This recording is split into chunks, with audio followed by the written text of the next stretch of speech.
My good friend Travis Mills joins us over on the West Coast, Phoenix, Arizona. Hello, mate. Hey, how's it going, Regan? It's so good to see you, Travis. Man, it's great to see you. It's been way too long. You're having busy days. I know we don't normally do evening interviews. You've had a full day's work. You've had to go to Phoenix. You're back. I bet you're tired, eh? Oh yeah, man. It's but always got time for you, man. It's been great. Thank you. What are you doing? What's your military stuff? Can you talk about it, or is it all a bit secret? Oh no, come on, no. I'm just teaching them how to fly parachutes, man, and I'm really grateful to be doing it. But yeah, they keep us pretty busy right now. We're working a course. It's going to last another 2 weeks, and early mornings into late afternoons, and then but yeah, it's great work, man. They keep me super busy. Have they done their AFF just now, or have they done it like years ago? Are they already in operation? What? Yeah, we support all types of levels, whether all the way from brand new to already experienced. But this happens to be a brand new course to where this is their second week, and yeah, maybe have 25 jumps under their belt. Are you teaching them the same stuff that you would teach us, or is it specialized stuff? Yeah, we can't go into like extreme specifics, but it all translates over. It's all parachute flying. Good stuff. I know a lot of friends over there on the West Coast who picked up military contacts. It's a good gig to get, especially in skydiving. We're always, we want to keep the income coming in, and it's nice that you've got that. I'm very pleased for you, my friend. Let's have a wander back a little bit. Let's go back in time. Let's go back right to the beginning. I remember talking with you many times in the past. We've had, times having a chat and about you starting jumping with your mother and your brother. But we'll come to that. In the beginning, before you're jumping as a kid, were you active in sports? Were you doing much?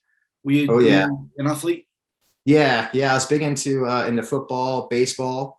I was also in band. Played a lot of instruments growing up. I played trumpet, baritone. Was in marching band, concert band, all that stuff, and then picked up the guitar later on. And then the most extreme stuff I was doing as a kid was motorcycles, riding motocross. Didn't quite have enough money to do organized races, but we always had a dirt bike and lived out in the desert and was able to yeah, to go rip around. It was a lot of fun. I love these little chats. You find out things I didn't know. Trumpet. I played cornet at school for 5 years. No way. Yeah, I Awesome. was, I was number one cornet, and Oh, man. First chair. That's Boozy and Hawks, silver frosted. Yeah, beautiful. I've thought about taking it up again, but I mean, it's a noise, isn't it? With neighbours and things. You can't do a trumpet quietly. You'd be fine. Just Put a mute in. So how did parachuting come along then? Let's talk about the fact that you started with your mother and your brother. You all did the course together, right? Yeah, we did. We did. I mean, it was always something, in the back of my mind as a kid, jumping off the top bunk with a grocery bag, pretending I'm a G.I. Joe. But I was, what was I, 19 at the time. And my brother, who was a couple of years older, just went out, called up the skydiving center, Desert Skydiving Center, which was only a half hour away from where we were living at the time. Yeah.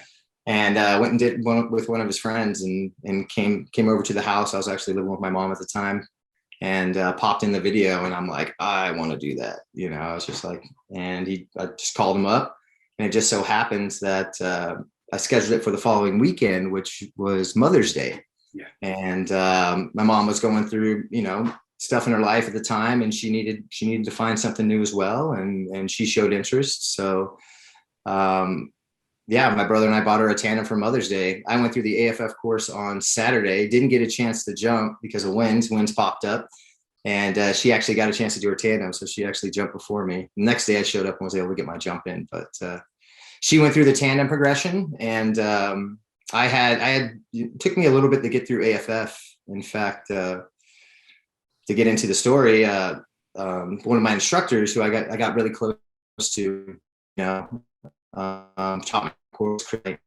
and we'll sit around the fire. You just broke up a little bit then. Start again. I heard when you said one of your instructors, but it broke up after that. Oh, I'm sorry. Yeah, one of my instructors, my first jump instructor I really attached to. He taught my first jump course. His name was Chris Knight. Sitting around the campfire, small drop zone, just telling stories. And he was a crew dog, and he was just talking about me and my brother. You can teach us all kinds of stuff. We can be a team, and just got me super amped up about it. And I got through level 3, and I went on on a vacation with some friends and came back to find out that he had a hard landing, severe head trauma, and didn't make it, unfortunately. And that was hit me pretty hard, you know.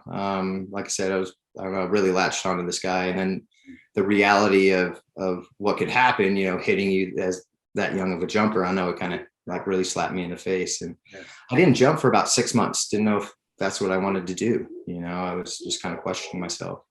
And then finally it was like, man, I couldn't get my head out of the clouds. That's all I could think about. Decided to go back actually the tandem route and did tandem progression and never looked back from there on. And then my mom did the same thing. She continued on with her training, and my brother as well. So it was really cool. Really it's neat. a funny thing, that first fatality, isn't it? You just reminded me now, and something I've not thought about for 30 years. When I was on doing my progression, static line progression, and somebody we knew quite well, I must have had about, I don't know, 30 or 40 jumps. And then it was a weird sensation. It's like you've been living in this, you know, you discovered something. It means so much to you. Yeah. And it's all of a bang in your face, like, no, you shouldn't be doing this. It was a really big shock. It's horrible, really, when you think about it. You know, when your first experience of that. 100%. Yeah, it was tough. It doesn't get easy. I mean, it's never easy. You know what I mean? No. You just learn, I guess, better ways to deal with it. But you accept that it's okay for you to continue. The longer you becomes, the more it becomes part of you. Because in the beginning, for me, I felt like imposter syndrome. You know, I could see all these skydivers, and I was going through it, but I thought, I'm not a skydiver. Who am I kidding? Why am I doing this? I'm just going through the motions. Yeah. For sure. So how many jumps did your mother and your brother do? Are they still? My mom got just under 200 before she decided she had bad knees and just couldn't take the landings anymore, and decided to hang it up. My brother just got under 500, and then he just got too busy. He's a big family man. He's got 6 kids, so he's got a lot to take care of at home. That's kind of normal, isn't it? 500 jumps. Not many skydivers. You know, that really a lot of people stop around there, I think. I have heard that and noticed that, you know, over the years, for sure. Life changes, kids. Yeah, exactly. All kinds of things come up. When did you first think? When did you first have the idea that it could be a career for you? Well, really, it was when I took that break and decided that it's something I really wanted to do. I was still working in the kitchen. I was a sous chef at the time, still planning on going to culinary school. Like, you know, pretty much thought I had myself a route planned out. And then I started jumping, doing the tandem progression. And again, I just couldn't get my head out of the clouds, and hanging out the drop zone every chance I could get. And the Packer was getting ready to take off for the season to head back east. And he's like, hey man, you know, if you can make some money doing this and you can be around it all the time. And I kicked it around and finally said, you know what, this is what I want to do. And ended up pretty much moving to the drop zone, still living with mom. I'm 19 years old. Luckily mom was there to help me. And because I started packing at the drop zone, and it's just been going ever since. Was it just a weekend drop zone, or was it full time?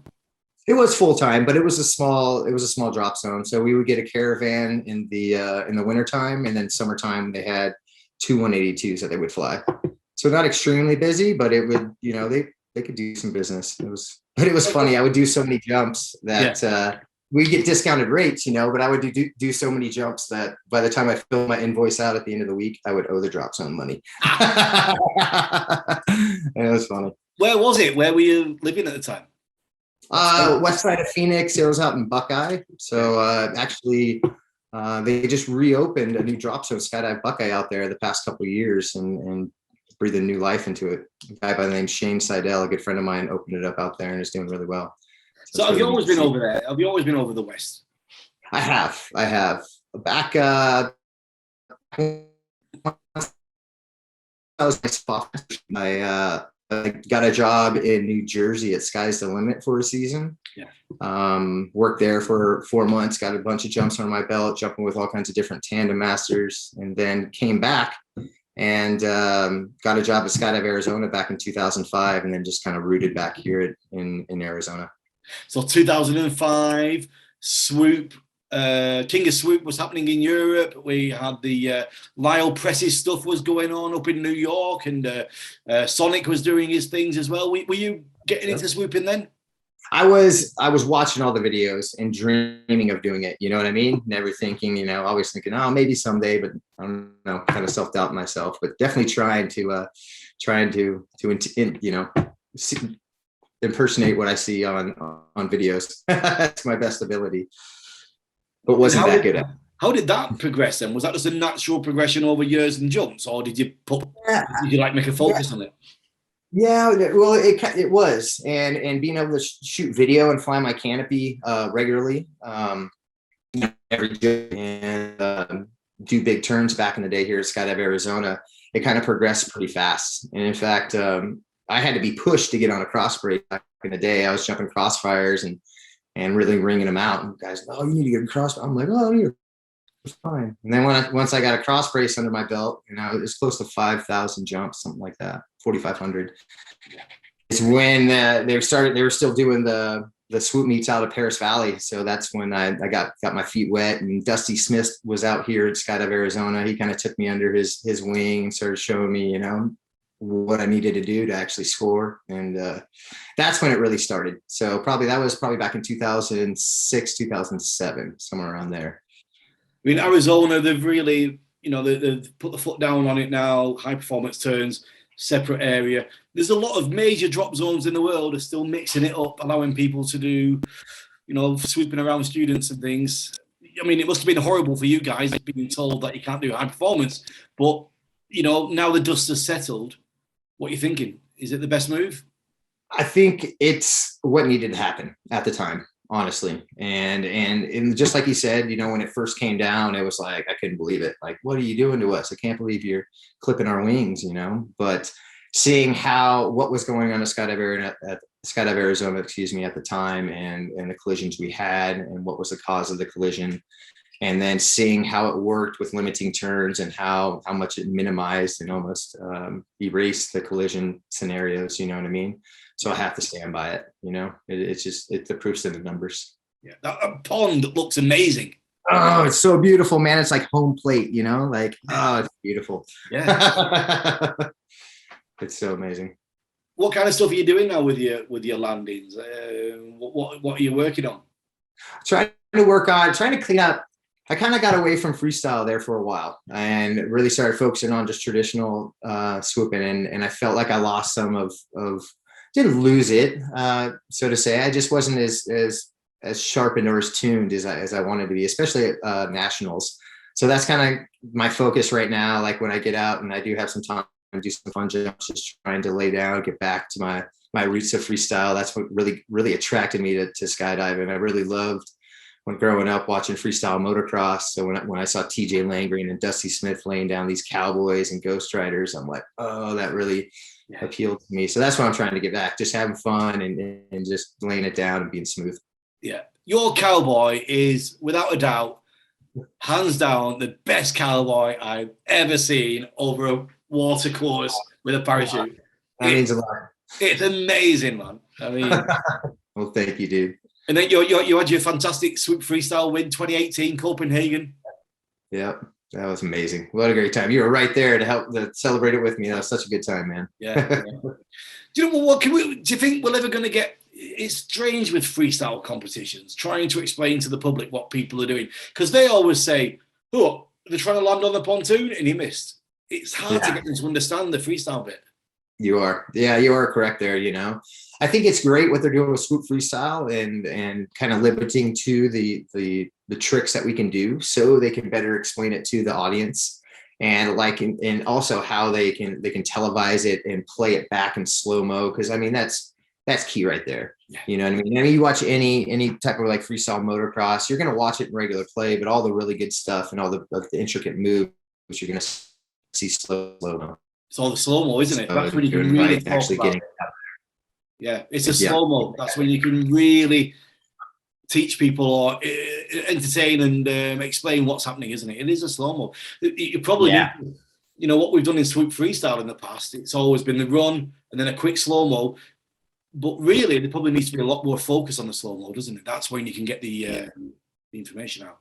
Yeah, and the breakdown, exactly, so people can actually see what's going on. Because as you know, man, everything's happening so quick. We try and hold every move as long as we can, but you only have so much time and so much lift. Having said that, there's another guy coming 60 seconds later, so he can't take too much time. Very true. Yeah. You got to clear the way. So with your stuff now, is it all military, or are you getting to do other stuff as well? Well, they keep me busy enough, honestly, with the military. Every once in a while, I'll help out doing some sport courses, if they need it. But typically, they got me working Monday through Friday, and then my weekends, I'm either trying to train myself or spend time with the family. So yeah, they got me pretty locked down, which isn't a bad. What time have you got to be there tomorrow morning? I got to be there at 5 a.m. Yeah. Oof. Yeah. That's not too bad. At least the sun's not coming up till later now, in the winter. The summertime, we're getting up at 1, 2 o'clock in the morning. Are you? Oh yeah, for sure. Yeah. Especially if they got to do night jumps, man. Yeah. Wow. Yeah. I remember Chuck Blue saying 10 and done, and it was like 8 a.m. or 9 a.m. or something like that. Military stuff. Oh, incredible. Yeah. So what are you doing outside of jumping out of planes? Anything going on with your life?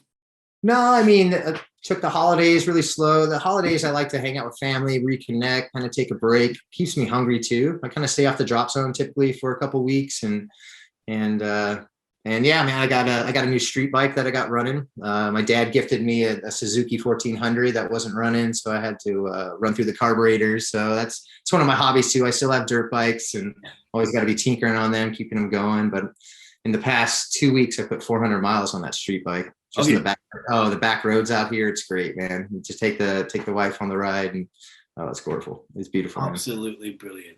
Well, Travis, it's been fantastic to catch up with you. I know you're tired. You've had a really long day, and I know you need to get some dinner and get to bed. But thanks for joining us on Air Sports News. It's brilliant to catch up with you, and I can't wait till we're face-to-face again sometime.